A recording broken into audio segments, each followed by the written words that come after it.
İnsanda iki cür başkalaşma var. Ümumiyyətlə insanda hamlaşmağa, başkalaşmağa meyil çox güclüdür. Bunlardan birincisi odur ki, insan özü ola bilmir, başkalaşır. Yəni tək qalmaqdan qorxur, tək qalanda sanki tıncıxır, özündən çıxır, özü ola bilmir və başkalaşmağa üst tutur. Yəni hamı kimi olmağa çalışır. Elə bilir ki, xilas hamı kimi olmaqdadır.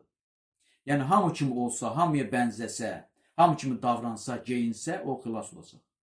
Yəni cəmiyyətin əsas prinsipi, ictimailiyin əsas prinsipi hamlaşmaqdır. Hamının eyni cür olmasıdır, hamının eyni cür davranmasıdır. Bu hamlaşma özü ola bilməyənlərin çıxış yoludur. İnsan yəni tək qalmaqdan qorxduğu üçün hamıyla bir olur ki, o hamının zərbəsinə tab gətirə bilsin. Başqasının zorundan qorunmaq üçün başqasına sığınır. Və burada əsas məsələ ondan ibarətdir ki, insan başqası ilə bir olanda öz məsuliyyətini bölüşür, öz sorumluluğunu bölüşür. Əslində isə ümumiyyətlə öz üzərinə heç bir məsuliyyət götürmək istəmir. Bəs tək qalan insanlarda nətərdir? Qəti şəkildə başkalaşmaq istəməz, hamıya oxşamaq istəməz, öz sifətini, öz xarakterini, öz halını sona qədər qoruyur və heç vaxt hamlaşmaq istəmir. O başa düşür ki, hamlaşmaq özündən keçməkdir, öz halını, sifətini, xarakterini itirməkdir, özü ola bilməməkdir. Hamlaşmaq əlacsızlıqdan yaranan bir çıxış yoludur, dırnaqarası çıxış yolu. Özü ola bilməyənlərin, özünə oxşamayanların üz tutduğu bir yoldur. Ona görə də hamlaşmaq çıxış yoludur. Hamlaşmaq zahirən başqasına oxşamaqdırsa, ən faciəsi odur ki, o daxilən özündən uzaqlaşmaqdır. Ümumiyyətlə özü olmaqdır. Hamılaşan, hamıya oxşayan, hamı ilə bir olan adam qətiyyən heç vaxt özü ilə bir olmur. Ümumiyyətlə özü olmur, içəridə özü olmur.